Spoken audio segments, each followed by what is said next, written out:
अल्हम्दुलिल्लाहि रब्बिल आलमीन वस्सलातु वस्सलामु अला सय्यिदिल मुरसलीन व अला आलिहि व अस्हाबिहि व अज़वाजिहि व ज़ुर्रिय्यतिहि अजमाइन। आप सब मेरे साथ एक दफ़ा दुरूद इब्राहिम में शामिल हो। अल्लाहुम्मा सल्लि अला मुहम्मद व अला आलि मुहम्मद कमा सल्लैता अला इब्राहीम व अला आलि इब्राहीम इन्नका हमीदुम मजीद। अल्लाहुम्मा बारिक अला मुहम्मद व अला आलि मुहम्मद कमा बारकता अला इब्राहीम व अला आलि इब्राहीम इन्नका हमीदुम मजीद। आप मेरे बुज़ुर्ग भाई अज़ीज़ बाग से खुशी तौर पे वस्ती से आप जो तशरीफ़ लेके आए, और हमारे जो तीन भाई जिन्होंने जो पीटीआई के ही थे, लेकिन पीटीआई में चूँकि इस दफ़ा उम्मीदवारों की तादाद ज़्यादा थी टिकट के लिए, लेकिन आप दोबारा अपने घर में लौट आए, आपने दोबारा हम पे अतमाद का इज़हार किया। मैं आप सब जो तशरीफ़ लेके आए आप सब की खिदमत में अस्सलाम वालेकुम। दो लोगों का मैंने यहाँ पे कहा, डॉक्टर साहब चूँकि मेरे बिल्कुल दाएँ बाजू और भाई का किरदार इन्होंने फ्राम द डे वन इन्होंने अदा किया, लेकिन मेरे पास ऐसे इनके लिए अल्फाज नहीं है कि मैं उनको अल्फाजों में बयान कर सकूं। और मैं सच्ची बात है कि मैं थोड़ा बहुत इल्म अदब के साथ शहूर रखने के बावजूद मेरे पास कई बातों के लिए मेरे पास अल्फाज नहीं हुआ करते, और मेरा ख्याल है बात जज्बात और फीलिंग्स ऐसी होती हैं कि वो शायद अल्फाज में न परोए जाएँ न बयान किए जाएँ तो ज़्यादा बेहतर है।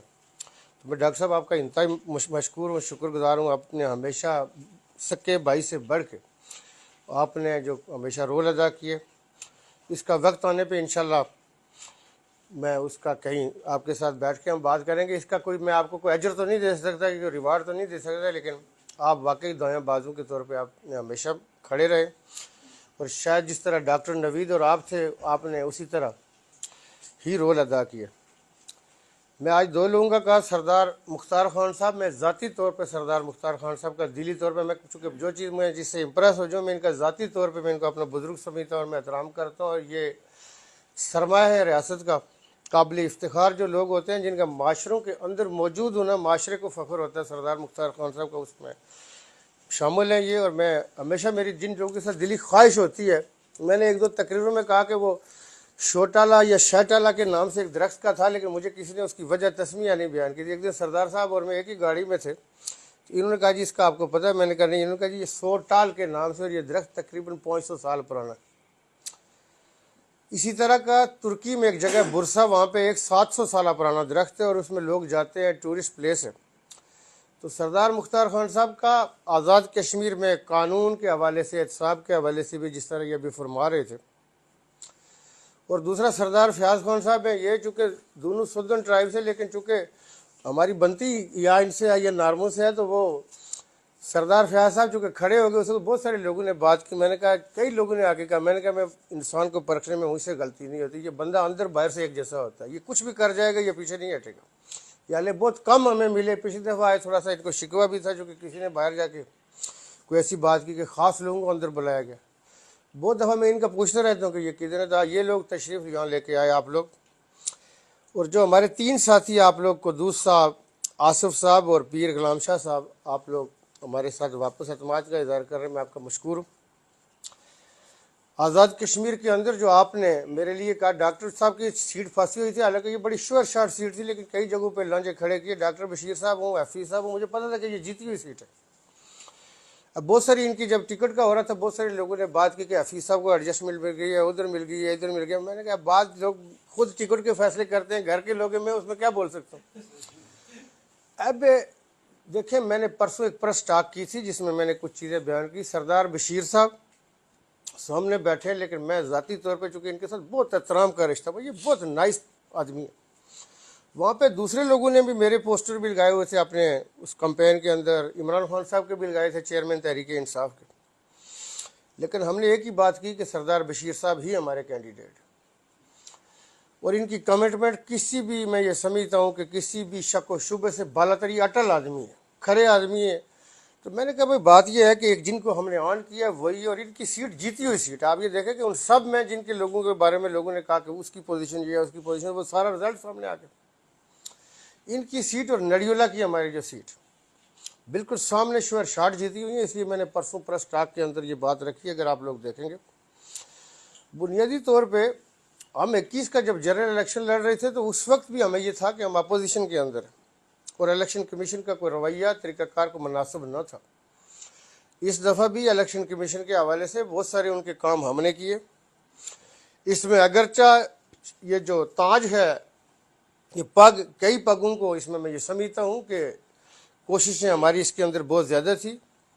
उसमें इलेक्शन कमीशन भी सुरखरू हुआ और इदारे भी, लेकिन बुनियादी तौर पे हमारी जो अच्छी कोशिशें और काविशें थी, इलेक्शन कमीशन ने सबसे पहला काम ये किया कि मेरे 7 रिश्तेदारों को मतल किया, करवाया।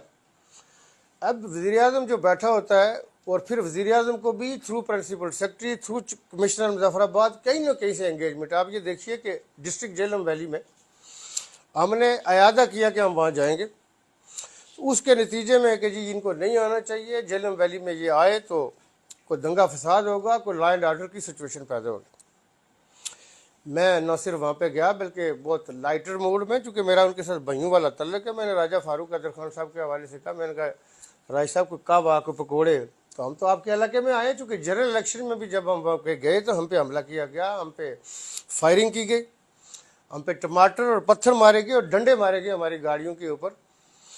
तो उसमें उनके स्टाफ के लोग भी थे, लेकिन हमने छोटी मोटी चीज़ों को इग्नोर किया, हम आगे बढ़े। बल्कि उस दिन रात को यहाँ हमारा कोऑर्डिनेटर है, हमारा ISF का इंचार्ज है जब्बार मुगल, उसके घर में मैं 2:30 या 3 बजे तक रहा। हमारे 2 वफाकी वुज़रा मुझे कॉलें करते रहे कि तू डोर टू डोर। मैंने कहा मैं इस इलाके का रहने वाला हूँ, जहाँ की अपनी रवायात और तरीक़ाकार है। अगर एक आदमी मार गिराया जाएगा तो कोई सड़क नहीं चलेगी, हज़ारों दूसरे गिरेंगे।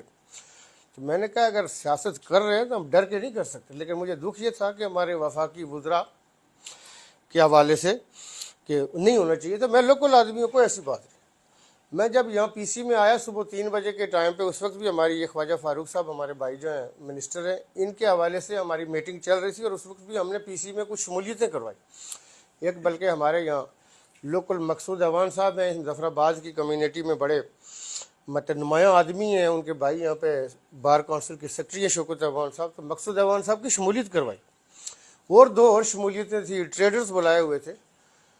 तो मेरा ये ख्याल था हमने उसको इश्यू नहीं बनाया, नो इश्यू, हम चूँकि चाह रहे थे कि इसको करें। और इस दफ़ा भी जब उन्होंने कहा कि, फिर मैं खावड़ा में गया और खावड़ा में भी हमारे जो भाई हैं अपोजिशन लीडर हैं चौधरी लतीफ़ अकबर साहब, उनके हवाले से मैंने कोई ऐसी बात नहीं की, चूँकि हम कोई सियासत के अंदर, मेरा इस दफ़ा का जो प्रोग्राम था कि आप हर एक को मौका दें। मैं इसलिए नहीं कि जिस तरह सरदार मुख्तार खान साहब और फयाज साहब बात कर रहे थे कि मैंने करवाए, लेकिन मैं आपको अल्लाह को गवाह बना के कहता हूँ कि आज़ाद कश्मीर की तारीख के गैर जनबदाराना तरीन इलेक्शन, इससे बेहतर, इससे अच्छे इलेक्शन इससे पहले नहीं हुए।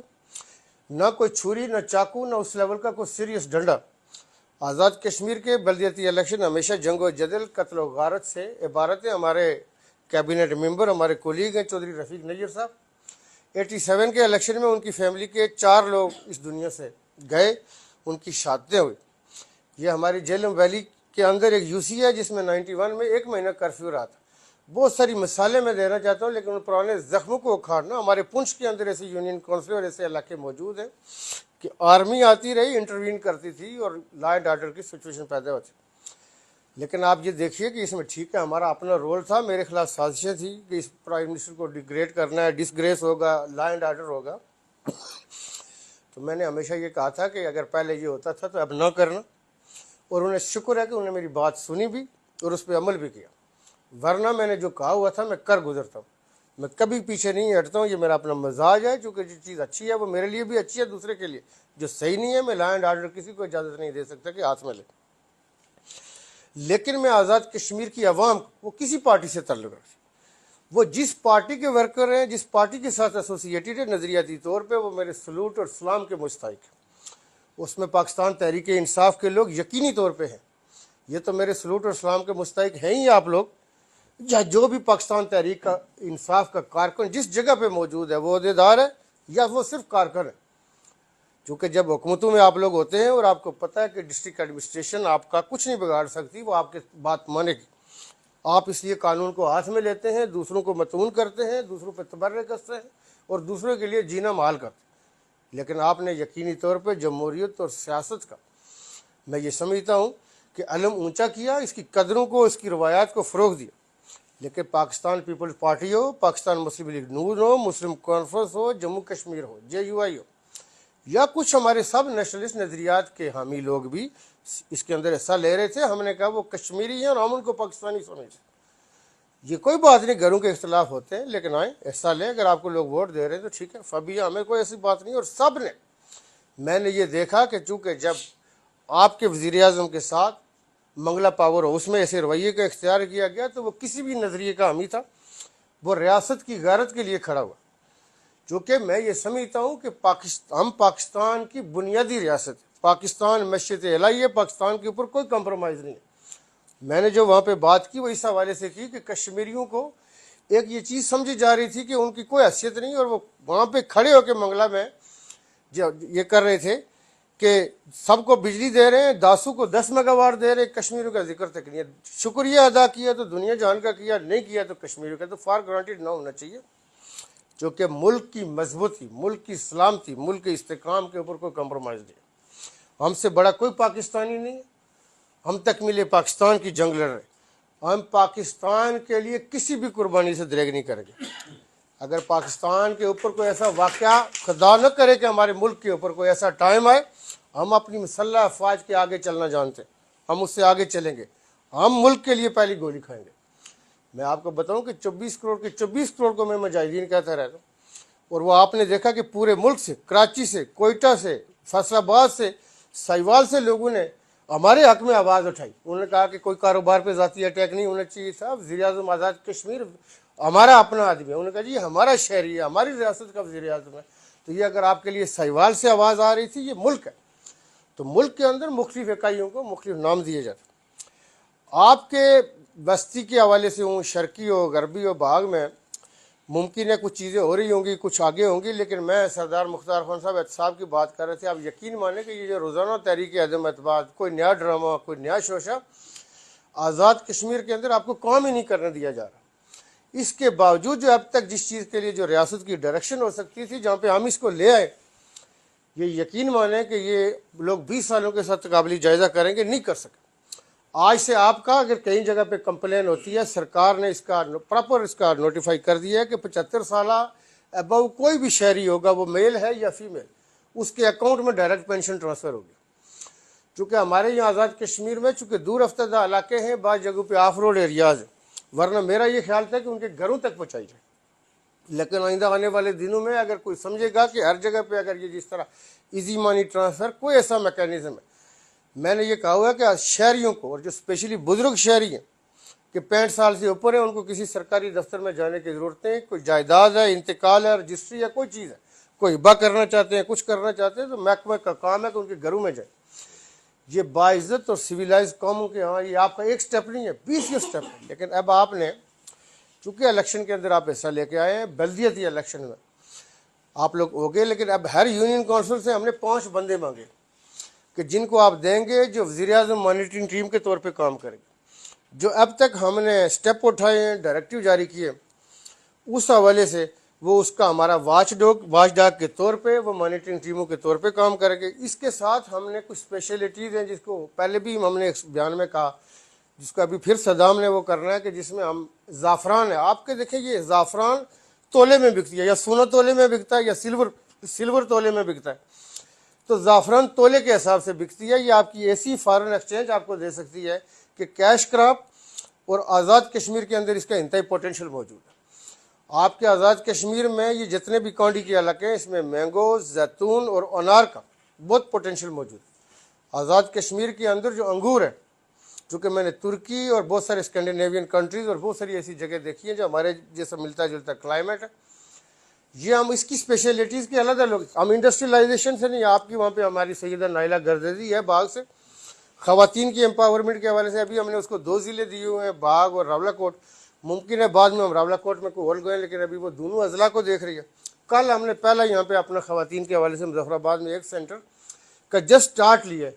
वुमेन एम्पावरमेंट भी होगी। बाग में आपके पास स्मॉल इंडस्ट्री, कॉटेज इंडस्ट्री की कोई जगह पहले से डेजिग्नेट नहीं है, अगर आप देंगे तो वहाँ पे हम उसके लिए आप समझिए को आइडेंटिफाई करें, बाकी गवर्नमेंट अपना काम करेगी। आपसे बताएं कि फ़लाँ जगह पे इंडस्ट्री लगनी चाहिए, वो हम करेंगे। डॉक्टर साहब आपके साथ मेरी बात हुई थी डेंटल कॉलेज की क्लासेस शुरू की जा सकती है, लेकिन मुझे अभी तारक कुरैशी साहब ने एक बिल्डिंग, ये वही है शायद जो आपने भेजी थी, अगर ये बिल्डिंग पूरी हो तो इसमें तो आपका मिलिट्री कॉलेज की भी टाइमिंग क्लासेज लाई जा सकती है। जो मेरी आपसे बात हो रही थी कि हम हाड़ीगल या निचले एरिया में जनूबी बाग के सेंटर में मिलिट्री कॉलेज की जो कैडेट कॉलेज है उसको बनाएं ताकि रावला कोट के लोगों को भी नज़दीक पड़े। और उसमें अगर आपका ये जो BDS वाला था वो इस 3 बिल्डिंगों में, लेकिन आप वुमेन एम्पावरमेंट के हवाले से भी हमें सेंटर चाहिए।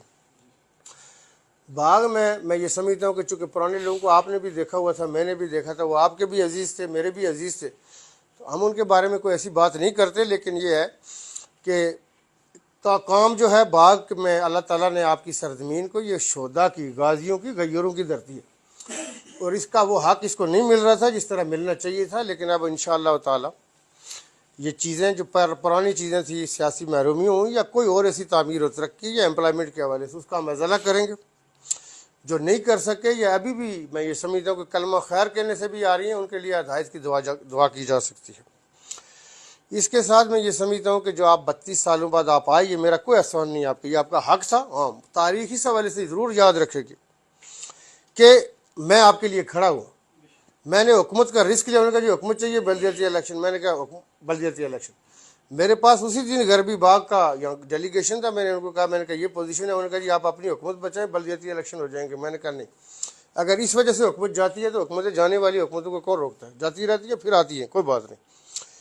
तो गुजारिश ये है कि जो इसमें फ़ंड के हवाले से अब क्यों मेरे खिलाफ ये अदम एतमाद और दूसरी कहानियाँ की जाती है कि ताकि ये उनको न फंड दे सके न इख्तियार दे सके, बल्दियाती इलेक्शन डमी हो जाए।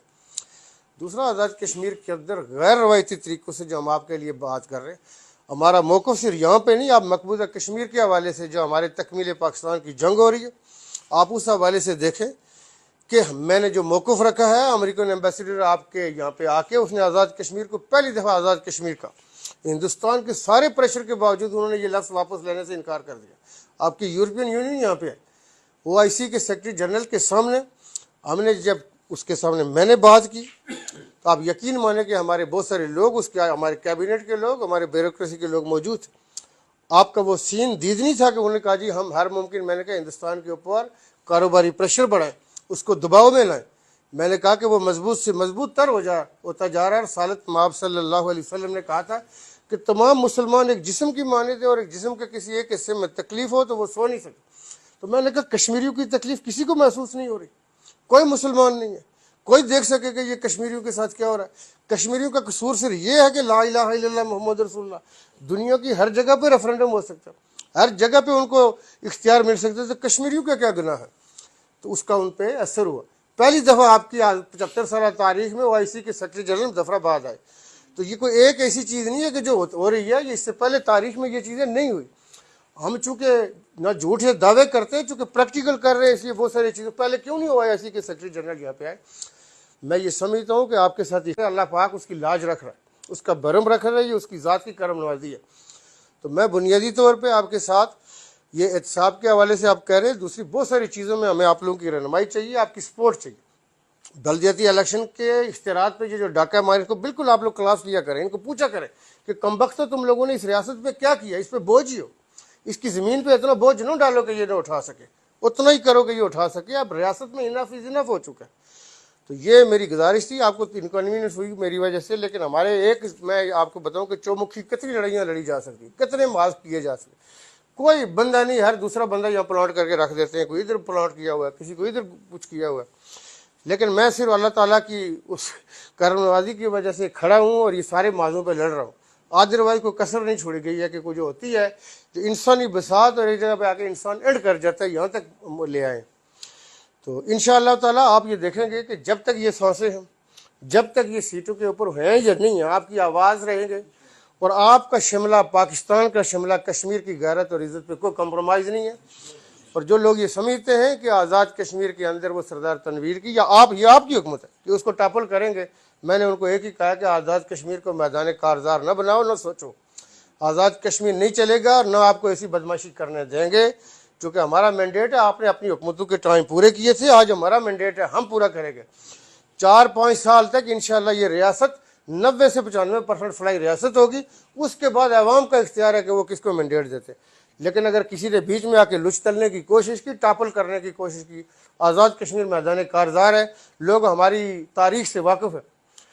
मुसलमान जब आगे बढ़ते हैं, वो स्पेन हो, स्पेनिया हो, कोई भी हो, ना जंगल ना मैदान। मैं एक ही बात करता हूँ कि हमें तंग न करो। जो LOC के उस पार तकमील पाकिस्तान की जंग लड़ रहे हैं, उनको तकवीत दो, हमें एंगेज न करो। अगर इन सड़कों को, इन गली कूचों को तुम मैदान कारदार बनाना चाहते हो तो ठीक है, बनाएं, फिर देखी जाएगी। जो मेरे से खुश नहीं है उसको क्या वो दे सकेंगे, किससे खुश होंगे? हमने तो उनके लिए सारी सब कुछ खोला, मतलब अंधे आप पैसे लेते रहे, और उससे और दूसरे उनको क्या देंगे? दूसरे जो आपकी देसी मुर्गी और पेस्ट्री तक नहीं छोड़ते, वो आपको क्या देंगे? तो इसलिए हम ये समझ दें कि लोगों को अक्ल होनी चाहिए और समझना चाहिए। लेकिन अगर शरारत करते रहे तो फिर देखी जाएगी। लेकिन ये किसी गलत फहमी में होंगे कि आज़ाद कश्मीर में वो शायद मैंडेट है आदमी के पास, हम सारे के सारे इलेक्ट होके आए और सबके पीछे आप लोग खड़े हैं, ये आपको पता आपकी हुकूमत है। कोई आदमी ये नहीं कह सकेगा कि हमने आपके साथ गलत बयानी की, न गलत करेंगे, न रियासत के साथ गलत होने देंगे। इंशाअल्लाह आखिरी दम तक आपको सच बयान करते रहेंगे और उसके लिए खड़े रहेंगे। आप सबका बहुत शुक्रिया।